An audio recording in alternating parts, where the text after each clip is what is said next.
Hey guys, and welcome back to Claire being super dramatic in front of a clothing store. We can go inside if you like. I'm not embarrassed to go with you if that's what you're worried about. In the end, I'm pretty sure the only things that'll fit you are in the kids department. I was kidding. Don't be like that. Claire starts punching the floor as she turns her face away from me. Whoa, what the floor did you? Don't tell me that I was right. Ooh. Claire crawls away, now appearing to be completely lifeless. Did I hit a nerve? Haha, your clothes really are from the kids section, huh? Your age? I try to keep shaming her for as long as possible, but not as much as I would have liked to, since Claire seems to forget about it once she sees another display. From then on, she takes me from place to place. She never buys anything, but gets interested often, which I can't understand since she doesn't plan on buying any of it. Look, Sarah, let's go here next. She gets excited over the smallest of things and talks like it's the first time she's ever seen them. Look, Sarah, there's a creepy guy here. Her constant shouting over everything makes me worry about the people around us. They're staring. Oh no, they're staring! Look, Sarah, he's a thief. He's stealing something. She goes running after the criminal, without even letting me open my mouth and speak. Look, Sarah, Suplex. Oh. I clear my throat to get Claire's attention, but it doesn't seem to work, and she continues on doing her thing after slamming the alleged robber against the tiled floor. Look, Sarah, a couple thief. I'm sure they're going to present me with the key to the town for this. I'd like to thank everyone who helped me get this award. Sarah for bringing me here, the thief for letting himself get caught, the guy manning the spotlight who came out of nowhere, and the keysmith for this key. The keysmith? The guy who makes keys. That's the locksmith. Don't be a fool, that's his nemesis. In any case, thanks to all of you for coming here, and I hope to see you again during the Emmys. Thank you. Claire ends her speech by clapping and manages to infect me with her enthusiasm, which causes me to join in. Bravo. Do you even know what you're doing, Claire? If you end a speech on a high note and clap, people will cheer for you no matter how terrible it was. Give it a try. Good to know, but I was actually referring to the fact that your thief is just a mannequin and the entire shopping mall is staring at us now. They were cleaning the display, see? There was no theft in progress. I looks around and realize how confusedly the crowd around us is whispering about the show she had performed for them. Why didn't you tell me sooner? I tried at first, but after a while I wanted to see how long it'd take for you to realize it on your own. Claire tries to hide under the brim of her hat and pushes herself to stand behind me, embarrassed. Meanwhile, not too far away, I can see some onlookers calling out to a stocky security guard and pointing in our direction. I know now that I have to quickly come up with an escape plan. Thank you everyone for attending the annual robbery drill at the mall. What happened here is exactly what you shouldn't try to do. I hope you enjoyed it. Let's meet again next year. A round of applause. The crowd infectiously begins to clap even though they're unconvinced. Still, it's enough for me to grab Claire's hand and get away from the crime scene just in time. In the end, it's true that clapping will spread from one to another if you do it correctly. We reach the last floor and I peep out from the edge of the catwalk to confirm that no one is following us, especially that stocky guard from before. For some reason, he looked familiar. It was probably the policeman who pulled us over. Regardless, I managed to remain calm. Sorry, I had to yawn there. Regardless, I managed to remain calm. I'm used to pulling pranks with Oz, although I usually let him take the spotlight instead, first and foremost. I don't like taking the lead, and from what I've seen, Claire doesn't either. They're gone, Ciaran? Yes, but don't worry, I'll make sure to remind you about this incident periodically so that I can shame you for it. That's what friends are for. Don't joke about that. Not. I laugh at Claire's expense. Even though she grabs the brim of her hat with both of her hands, I can still see a slight smile on her blushing face. I don't usually do these things, you know? You're a bad influence. I got carried away because of you. I noticed that speech about the key to the town wouldn't have been better written if it wasn't the first time you gave it. Couldn't you come up with anyone better to give thanks to? Although I'm only mocking her, this time Claire's laugh is forced. She evades my eyes and refuses to give me a clear answer. It reminds me of what she said back at the first store we went to. And I start wondering if I should be more careful when talking about friendships around her. In any case, it would be best to go somewhere else and avoid drawing any more attention to us. There may be more guards looking for us. And where can we go? I scratch my chin thoughtfully and I look at my surroundings until I notice the billboard for a movie theater. It's open for the first sessions of the afternoon right now. I don't say anything, but Claire still seems to notice what I'm thinking. Do you want to go in? There's a movie playing that I want to watch, so I'm not opposed to the idea. After discussing it with Claire, she also seems to be interested.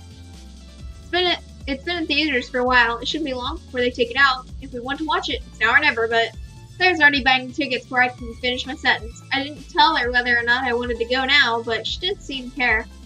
No refunds are allowed, and I still have some time before I need to go to the library. All in all, I decide to shrug it off and go along with the new plan of action.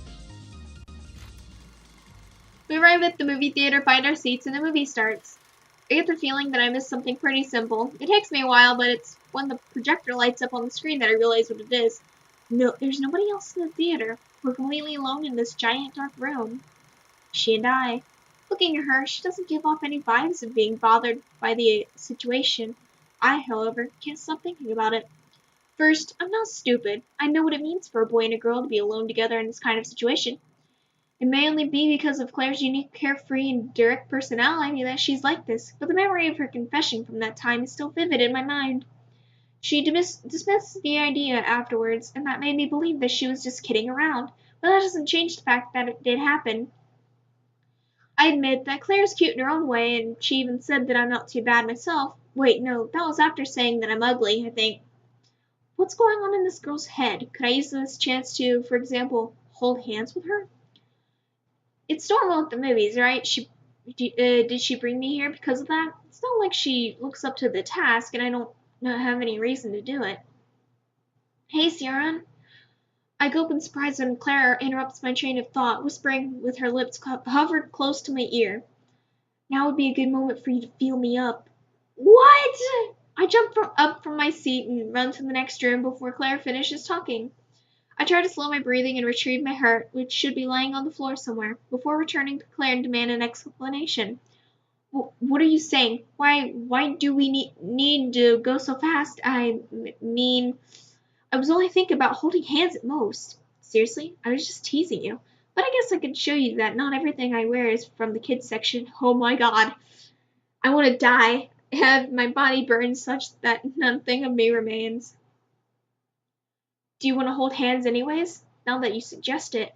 I face Claire, her eyes showing a genuine curiosity towards my thoughts and actions. I remain silent, unable to so much as think clearly about it. It takes some time, but my hand slowly moves away from my chair arm and gets closer to hers. It's only for a couple of seconds, but I'm doubtful, and when I finally get close, Claire moves her hand away. Time's up, Ciaran. I've already told you I won't accept any of your half-baked answers. After all, to me, the most important thing is that you're truthful. She repeats the same words that she said back up at the pond. Then she smiles and returns her gaze to the movie screen. Truthful? What did that have to do with being truthful? I wanted to hold her hand. What's the problem with that? Is it somehow wrong? I only wanted... Why did I want to hold her hand anyways? The movie's over sometime later and we go back into the shopping mall. I look at the floor, then at the ceiling. I look everywhere except towards her. I couldn't enjoy the movie after everything that happened. Maybe next time I should come alone. It was her who bought the tickets without asking, and I just followed along without thinking about it at first. By the way, I should pay her back for my ticket. It's not okay to leave it like this, and it might break the ice after all of that. Hey Claire, how much do I... When I turn around as I take out my wallet, I can see Claire making her way towards the hallway that leads to the washrooms. I follow her around, but I'm mistaken and realize that it wasn't the washrooms that she was looking for. Instead, the entrance to the metallic stairs that lead outside the building is open. There's a sign that clearly states that only authorized personnel can go up there, but that doesn't seem to matter to Claire. And atop there, on the rooftop, I find her looking out at the entire town.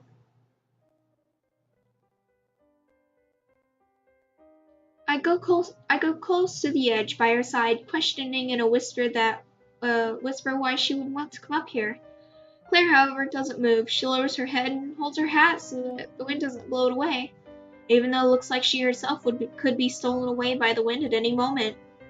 Siron, this question might be old by now, but tell me, have you ever wondered, after watching a movie, if everyone around you are nothing more than actors? Everything's a big lie with you in the center as the main character? I remained silent. Yeah, of course I thought about it. Everyone has wondered that at some point in their lives. But it's sad. But it's the sad undertone that worries me. There's an odd melancholy flooding the rooftop and even out onto the beautiful view.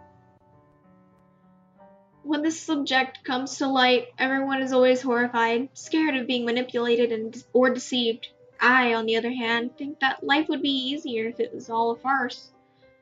I wouldn't have to worry about disappointing or hurting anyone. They'd only be paid to act that way. I wouldn't have to worry about the future. I could always have fun without worrying about the consequences. Everyone can make sure that I get home safe and sound, finishing the episode until the next time that the camera starts shooting once again. Who cares if they're fake or if they're hired to do it? Is it really any different than how I'm living now? I can't know what anyone else is thinking. I don't know who's lying or not, no matter how hard they swear upon their actions. From my point of view, isn't a paid kindness the same as the unknown kindness that I receive now? The difference is that no matter what I do, I wouldn't feel bad for bothering anyone. On the contrary, only by leaving this world could I be sure no one is suffering at my expense. Claire plays with her skirt as it floats in regular intervals with the wind. Nervously, she brushes the roof with the tip of one of her toes. I guess that depends on the person, doesn't it? She looks at me and stops curling her skirt around her fingers when I give my reply.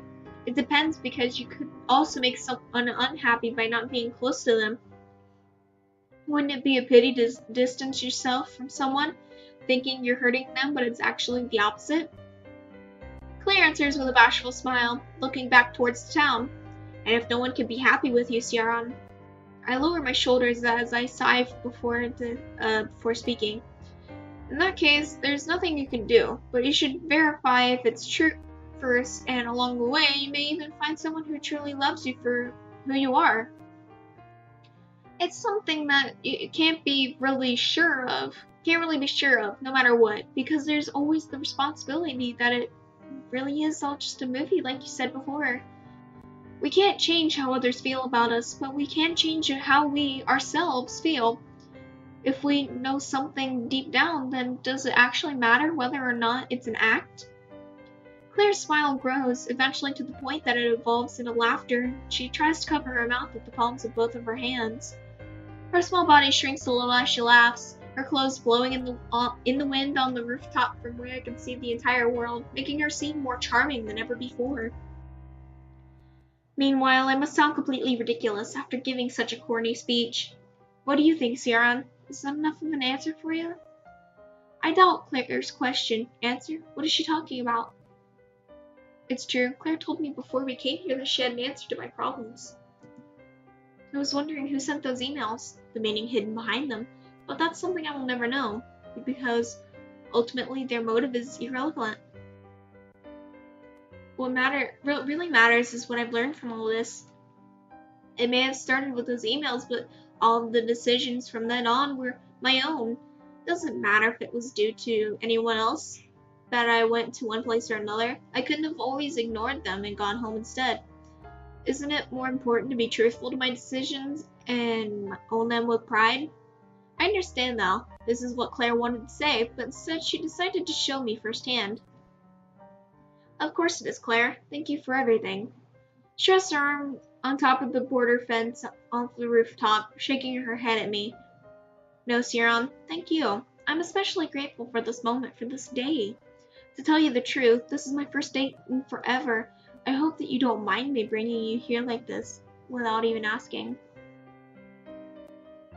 I close my eyes and smirk. She's able to say the most daring things with all the spontaneity in the world. It was fun, Claire. Don't worry about it too much. Although I try to please her with my words. She doesn't seem convinced. What can I do as a thank you? What is this girl missing that only I can give her? Hey Claire, you said before that you study at the other side, right? I mean, Enetai? She nods. They forced me to join the committee to organize the grad events, and well, you don't have to accept if you don't want to, but would you like to join? The more people there are, the easier it'll be. I get the feeling that you'd like to meet people, and they aren't bad people. Except Ziva, she's a witch. Claire's eyes open widely. I can join? You don't think I'll get in the way? I confidently place my hands on her shoulders. Oz is already on the team, so you can't possibly do worse than him. Also, it's not that serious. You can come, just talk. I can introduce you to the others, and we can hang out afterwards. Whatever you want. Claire takes a few steps back, moving away from me. With one hand, she prevents her hat from flying away. With the other, she nervously plays with her skirt fabric. Alright, Sion, I'll go there. Don't regret it later. You know how much I despise half-baked answers. Regret it? I don't think so. What could go wrong, Claire? After the mistakes I made over those emails, I don't think there are many things that could go worse. And like you told me before, you shouldn't worry so much. She crosses her arms and raises an eyebrow. Did I say that? I don't understand why she's asking me that. Well, that's what you implied before, right? You know, the answer to my problems that you knew before we came here. How the important things is how I feel. Claire bows her head doubtfully. Oh, not like that. I told you not to worry about those emails because I was the sender. Oh my god, she's so fucking crazy. The strong wind blows against us, causing Claire's hat to fly away, and I instinctively follow it with my eyes. Falls little by little, swaying like a piece of paper towards the street below us. When I turn my gaze back towards Claire, to the girl whom I've been talking to the entire time, she's not there. Well, holy shit. Well, we found out who's sending the emails.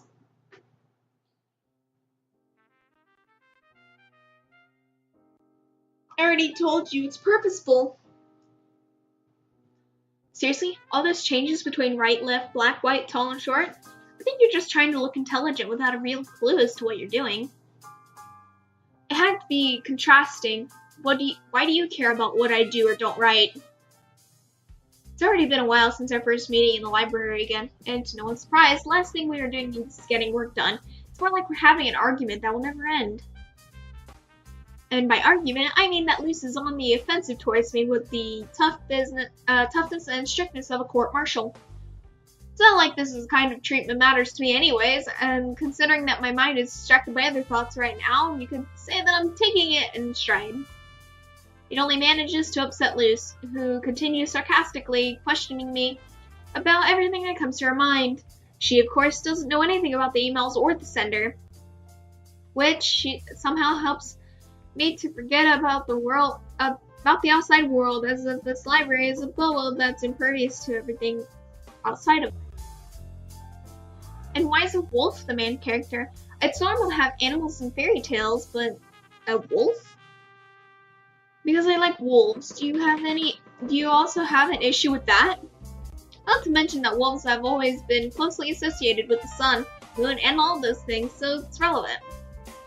Yes, but you know, wolves are usually the villains in fairy tales. They eat the sheep and make life impossible for shepherds and pigs. From the sheep's point of view, the shepherd is only a wolf in sheep's clothing, don't you think? Confirmed, you're just a pretentious hipster. Go grab your MacBook and go to Starbucks already, and don't come back here. It was you who insisted on us working together. What do you plan to do after this? Illustrate my fairy tale? Make a graphic novel out of it? I don't know, we can figure that out later. For now, just have some references is okay. Having some references is okay. All I want is motivation for me to continue improving. You aren't taking it very seriously. Or maybe you're overdoing it. It seems like you're more interested in making the critics happy than the readers. I only write for myself. I'm not interested in competitions. It's not like I write to win or gain anything. That's how losers talk. Wrecked. Stop joking. I've told you that writing is like a necessity to me. Everything else is secondary. Trying to sound interesting again? Why would writing be a necessity at all? The heck are you talking about? Are you going to force me to tell you with one of those requirements of yours? Or maybe with some of your twisted rhetoric? Luce, who up until now never took her eyes off me, leans back against her seat, puffs her cheeks out, and then smirks at me. No, not this time. I think it'll be a lot more fun if I try to find out on my own. Her attitude makes me suspicious of the real meaning behind her words. However, I choose to forget about it for now. Do what you want. It's not like I'll tell you even if you're right. Oh, yes, you will. What makes you think that? Because you're unfair, and that's the attitude that justice demands. I sneak a peek, genuinely perplexed, as this is the first time I've ever been praised by her. Don't delude yourself. Over time, I've learned that being fair is more of a flaw than a virtue. I can tell you firsthand. Somehow she manages to transform flattery into an insult. But looking at her, it's difficult to tell if that was intentional or not on her part. I keep staring at her while she tries to draw something, not really thinking about anything, as if I'm trying to scrutinize her different expressions. Confused on the sheet of paper, she tries to ignore me. Little by little, she grows nervous to the point of her pencil snapping. Are you gonna stare at me all day? I'm not really inspired, to tell you the truth. You haven't even tried to open your notebook yet. How can you know if you don't try? One can sense these things. Also, I'm running out of pages and don't want to waste them. I've already told you that I'm more into letting the story write itself. Alright, we're done here. Let's go somewhere else and take a break. We haven't even started. Break, period. We both need some fresh air. Do you have any other plans?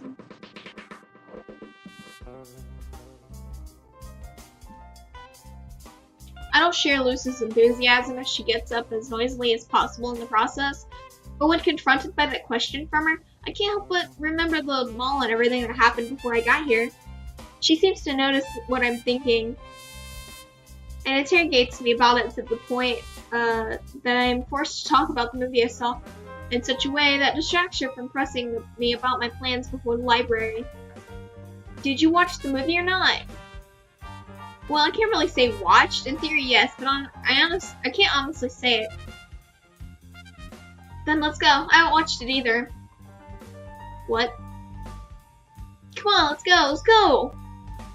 We leave the library before I can even blink and before I realize that we're watching the movie, but this time the theater isn't empty. When it comes to understanding what's going on the screen, I can't really understand anything at all because Liz is sitting next to me. I'm not nervous for the reasons one would expect, but because of Luce's unceasing and penetrating laughter, it's almost like she's having a seizure while laughing. Causing her to drop her popcorn and spill her drink on me as a collateral damage. Rip. The worst part is that this is supposed to be a horror movie.